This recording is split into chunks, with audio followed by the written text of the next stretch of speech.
அங்கே சிரிப்பவர்கள் சிரிக்கட்டும், அது ஆணவ சிரிப்பு. இங்கே நீ சிரிக்கும் புன் சிரிப்போ ஆனந்த சிரிப்பு.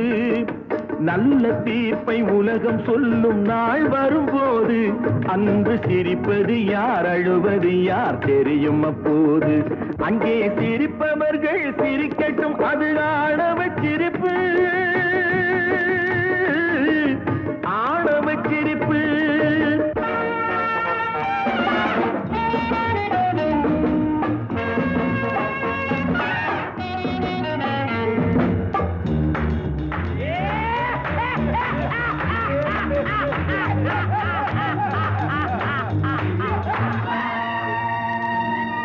வயிறு வலிக்க சிரிப்பு,